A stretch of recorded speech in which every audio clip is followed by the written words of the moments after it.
എല്ലാ സുഹൃത്തുക്കൾക്കും നമസ്കാരം. ഒന്നാലോചിച്ചു നോക്കൂ, ആരോഗ്യം, സമ്പത്ത്, വിജയം ഇതൊക്കെ നേടാനുള്ള താക്കോൽ നിങ്ങളുടെ കയ്യിൽ തന്നെ ഉണ്ട്, അല്ലെങ്കിൽ നിങ്ങളുടെ ഉള്ളിൽ തന്നെ ഉണ്ട് എന്ന് പറഞ്ഞാൽ എങ്ങനെയുണ്ടാകും? നമ്മൾ പലപ്പോഴും പുറത്ത് തിരയുന്ന പലതിന്റെയും ഉത്തരങ്ങൾ നമ്മുടെ ഉള്ളിൽ തന്നെയുള്ള ഉപബോധ മനസ്സിൽ ഒളിഞ്ഞിരിപ്പുണ്ട്. അപ്പോ ആ വലിയ ശക്തിയെ നമുക്കെങ്ങനെ പുറത്തെടുക്കാമെന്ന് നോക്കിയാലോ? നിങ്ങൾക്ക് എപ്പോഴെങ്കിലും ഇങ്ങനെ തോന്നിയിട്ടുണ്ടോ? ഒരുപാട് കഷ്ടപ്പെടുന്നുണ്ട്, പക്ഷെ ജീവിതത്തിൽ ഒരു മാറ്റവുമില്ല. ഒരു ഹാംസ്റ്റർ വീലിൽ ഓടുന്നത് പോലെ. സാമ്പത്തികമായി മുന്നോട്ടു പോകാൻ പറ്റുന്നില്ല, എപ്പോഴും ഒരു ടെൻഷൻ, ഒരേ സ്ഥലത്തിങ്ങനെ കറങ്ങി നിൽക്കുന്നൊരു ഫീൽ. വിജയം തൊട്ടടുത്തുണ്ടെന്ന് തോന്നും, പക്ഷെ ഒരിക്കലും അത് കയ്യിൽ കിട്ടില്ല.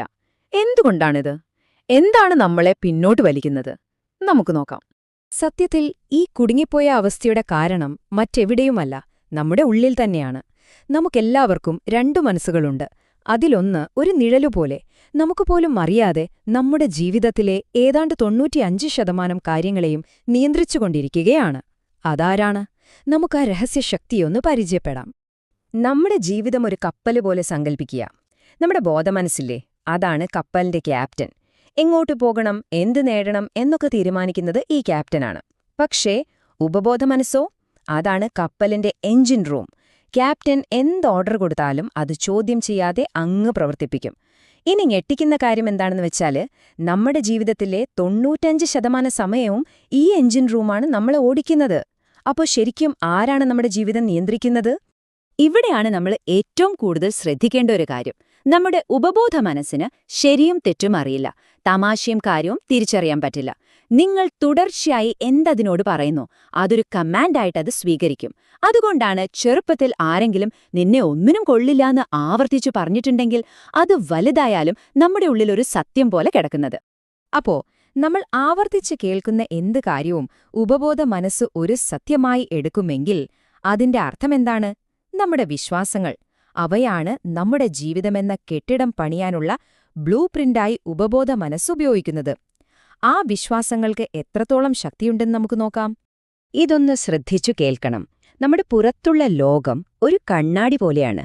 അത് നമ്മുടെ ഉള്ളിലുള്ള വിശ്വാസങ്ങളെ അതേപടി പ്രതിഫലിപ്പിക്കുന്നു.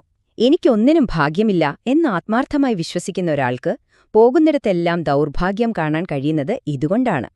അപ്പോ നമ്മൾ കാണുന്നതിലല്ല വിശ്വസിക്കുന്നത്, നമ്മൾ എന്തു വിശ്വസിക്കുന്നുവോ അതാണ് നമ്മൾ കാണുന്നത്. ഇതിന് ഏറ്റവും വലിയൊരു ശാസ്ത്രീയമായ തെളിവ് വേണോ? പ്ലാസിബോ ഇഫക്റ്റ് കേട്ടിട്ടുണ്ടാവും. ഡോക്ടർമാർ രോഗികൾക്ക് യഥാർത്ഥ മരുന്നിന് പകരം ഒരു പഞ്ചസാര ഗുളിക കൊടുക്കും. എന്നിട്ട് ഇതേറ്റവും നല്ല മരുന്നാണെന്ന് അവരെ വിശ്വസിപ്പിക്കും. അത്ഭുതം എന്താണെന്ന് വെച്ചാൽ പലരുടെയും അസുഖം മാറും.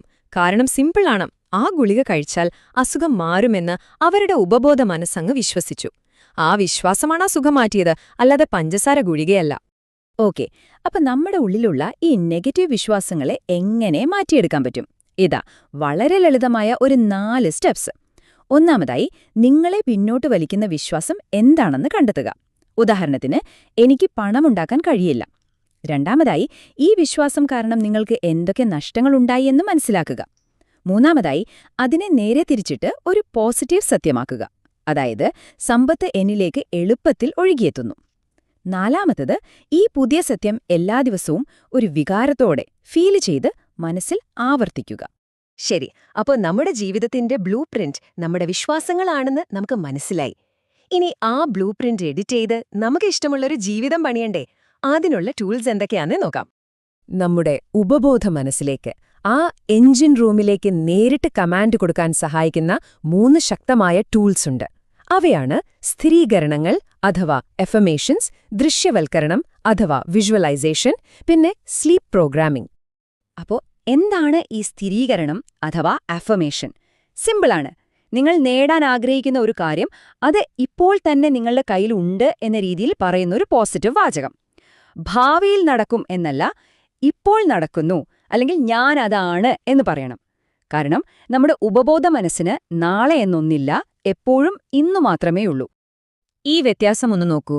ഞാൻ സമ്പന്നനാകും എന്ന് പറയുമ്പോൾ അതൊരു പ്രതീക്ഷ മാത്രമാണ്, അതിലൊരു ഉറപ്പില്ല. എന്നാൽ ഞാൻ സമ്പന്നനാണ് എന്ന് പറയുമ്പോൾ അതൊരു കമാൻഡാണ്. ഉപബോധ മനസ്സ് ഉടനെ അത് യാഥാർത്ഥ്യമാക്കാനുള്ള വഴികൾ തേടിത്തുടങ്ങും. ഇതാണ് ഒരു ദുർബലമായ ആഗ്രഹവും ശക്തമായ ഒരു സ്ഥിരീകരണവും തമ്മിലുള്ള വ്യത്യാസം. നമ്മൾ ഉറക്കത്തിലേക്ക് ഇങ്ങനെ വീഴാൻ പോകുന്ന ആ നിമിഷങ്ങളല്ലേ, അതൊരു ഗോൾഡൻ ടൈമാണ്. ആ സമയത്ത് നമ്മുടെ ബോധമനസ്സെന്ന കാവൽക്കാരൻ പതുക്കെ മയങ്ങിത്തുടങ്ങും. അപ്പോ ഉപബോധ മനസ്സിന്റെ വാതിൽ തുറന്നു കിടക്കുകയായിരിക്കും. ആ സമയത്ത് നമ്മൾ കൊടുക്കുന്ന നിർദ്ദേശങ്ങൾ ഒരു വിത്ത് പോലെ നേരിട്ട് ഉള്ളിലേക്ക് വീഴും. വളരെ വേഗത്തിൽ അത് മുളയ്ക്കുകയും ചെയ്യും. ഓക്കെ, അപ്പം നമ്മുടെ കയ്യിൽ ഇപ്പോൾ ടൂൾസ് ഉണ്ട്. ഇനി ഈ ടൂൾസൊക്കെ ഉപയോഗിച്ച് നമ്മുടെ ജീവിതത്തിലെ ഏറ്റവും പ്രധാനപ്പെട്ട മേഖലകളായ ആരോഗ്യം, സമ്പത്ത്, ബന്ധങ്ങൾ ഇതൊക്കെ എങ്ങനെ നമുക്ക് ഇഷ്ടമുള്ള രീതിയിൽ പുനർനിർമ്മിക്കാം എന്ന് നോക്കാം. നിങ്ങൾ ചിന്തിക്കുന്ന ഓരോ കാര്യവും പോസിറ്റീവായാലും നെഗറ്റീവായാലും നിങ്ങളുടെ ശരീരത്തിലെ കോടിക്കണക്കിന് കോശങ്ങൾ കേൾക്കുന്നുണ്ട്. സന്ധിവാതം കൊണ്ട് ബുദ്ധിമുട്ടിയിരുന്ന ഒരു സ്ത്രീയുടെ ഒരു കഥയുണ്ട്. അവരെല്ലാ ദിവസവും എന്റെ ശരീരത്തിലെ ഓരോ അണുവും ആരോഗ്യത്താൽ നിറഞ്ഞിരിക്കുന്നു എന്ന് ആത്മാർത്ഥമായി വിശ്വസിച്ച് പറയാൻ തുടങ്ങി. മാസങ്ങൾക്കുള്ളിൽ ഡോക്ടർമാരെ പോലും അത്ഭുതപ്പെടുത്തിക്കൊണ്ട് അവരുടെ അസുഖം പൂർണ്ണമായി മാറി. അതാണ് മനസ്സിന്റെ ശക്തി. ഇതേ പ്രിൻസിപ്പിൾ തന്നെയാണ് പണത്തിന്റെ കാര്യത്തിലും പ്രവർത്തിക്കുന്നത്. പണം ഉണ്ടാക്കാനുള്ള വഴിയല്ല ആദ്യം വേണ്ടത്, ഞാൻ ഇപ്പോൾ തന്നെ സമ്പന്നനാണ് എന്ന തോന്നലാണ് ആദ്യം വേണ്ടത്. നിങ്ങൾ എപ്പോഴും ഇല്ലായ്മയെക്കുറിച്ചാണ് ചിന്തിക്കുന്നതെങ്കിൽ ജീവിതത്തിലേക്ക് കൂടുതൽ ഇല്ലായ്മ വരും. എന്നാൽ സമൃദ്ധിയെക്കുറിച്ചാണ് ചിന്തിക്കുന്നതെങ്കിൽ സമൃദ്ധി നിങ്ങളെ തേടി വരും. സാമ്പത്തികമായി തകർന്നുപോയ ഒരാളുടെ കഥ ഇതിന് നല്ലൊരുദാഹരണമാണ്. അദ്ദേഹം തന്റെ ശ്രദ്ധ മുഴുവൻ ഇല്ലായ്മയിൽ നിന്ന് മാറ്റി താൻ ഇപ്പോൾ തന്നെ ആവശ്യത്തിന് സമ്പത്തുള്ള ആളാണെന്ന് സങ്കൽപ്പിക്കാനും വിശ്വസിക്കാനും തുടങ്ങി. അത്ഭുതമെന്ന് പറയട്ടെ, എവിടെ നിന്നോ എന്ന പോലെ പുതിയ ബിസിനസ് അവസരങ്ങൾ അദ്ദേഹത്തെ തേടിയെത്തി. ആ അവസരങ്ങൾ ആകാശത്തുനിന്ന് പൊട്ടിവീണതല്ല, അദ്ദേഹത്തിന്റെ ഉള്ളിലെ വിശ്വാസത്തിന്റെ മാറ്റം അവയെ ആകർഷിച്ചതാണ്. ഇതൊക്കെ കേൾക്കാൻ നല്ല രസമുണ്ടല്ലേ? പക്ഷേ അറിവ് മാത്രം പോരല്ലോ, അത് പ്രവൃത്തിയിലേക്ക് കൊണ്ടുവരുമ്പോഴാണ് യഥാർത്ഥ മാറ്റം സംഭവിക്കുന്നത്. അപ്പോ നിങ്ങളുടെ ജീവിതം മാറ്റിമറിക്കാനുള്ള ആ ആദ്യത്തെ കല്ല് എങ്ങനെ പാകാന്ന് നോക്കാം. ഞാൻ നിങ്ങളെ ഒരു ചെറിയ ചാലഞ്ചിന് ക്ഷണിക്കുകയാണ്. വെറും 21 ദിവസത്തെ ഒരു ചാലഞ്ച്. നിങ്ങൾക്ക് ജീവിതത്തിൽ ഏറ്റവും മാറ്റം വരുത്തേണ്ട ഒരു കാര്യം തിരഞ്ഞെടുക്കുക. അതിനു പറ്റിയ ശക്തമായ ഒരു അഫർമേഷൻ ഉണ്ടാക്കുക. എന്നിട്ട് അടുത്ത 21 ദിവസം രാവിലെ എഴുന്നേറ്റുടനെയും രാത്രി ഉറങ്ങുന്നതിനു മുമ്പും പൂർണ്ണ വിശ്വാസത്തോടെയും വികാരത്തോടെയും അത് ആവർത്തിക്കുക. നിങ്ങളുടെ ചിന്തകളിലും ചുറ്റുമുള്ള സാഹചര്യങ്ങളിലും വരുന്ന ചെറിയ മാറ്റങ്ങൾ പോലും ശ്രദ്ധിക്കുക. ഒരു പുതിയ ശീലമുണ്ടാകാൻ 21 ദിവസം മതി. ഇതൊരു ദാരുണം തുടക്കമാകും. ഈ അറിവുകൾ നിങ്ങൾക്ക് പുതിയൊരു കാഴ്ചപ്പാട് നൽകിയെങ്കിൽ തീർച്ചയായും ഈ വീഡിയോ ലൈക്ക് ചെയ്യുക. ഇത് നിങ്ങളുടെ ഏതെങ്കിലും സുഹൃത്തിന് ഉപകാരപ്പെടുമെന്ന് തോന്നുന്നുണ്ടെങ്കിൽ അവർക്ക് ഷെയർ ചെയ്തു കൊടുക്കുക. ഇതുപോലുള്ള കൂടുതൽ അറിവുകൾക്കായി ഞങ്ങളുടെ ചാനൽ സബ്സ്ക്രൈബ് ചെയ്ത് ഈ യാത്രയിൽ ഞങ്ങളോടൊപ്പം ചേരുക. അപ്പോ ഓർക്കുക, നിങ്ങളുടെ ഉള്ളിലെ ലോകത്തിന്റെ ശില്പി നിങ്ങൾ തന്നെയാണ്. നിങ്ങളുടെ ഉപബോധ മനസ്സ് എന്ന മഹാശക്തി നിങ്ങൾ കൊടുക്കുന്ന ബ്ലൂ പ്രിന്റിനു വേണ്ടി കാത്തിരിക്കുകയാണ്. ചോദ്യം ഇതാണ്: മനോഹരമായ ഒരു കൊട്ടാരമാണോ അതോ തകർന്ന ഒരു കുടിലാണോ നിങ്ങൾ നിർമ്മിക്കാൻ കൽപ്പിക്കുന്നത്? തീരുമാനം പൂർണ്ണമായും നിങ്ങളുടേതാണ്.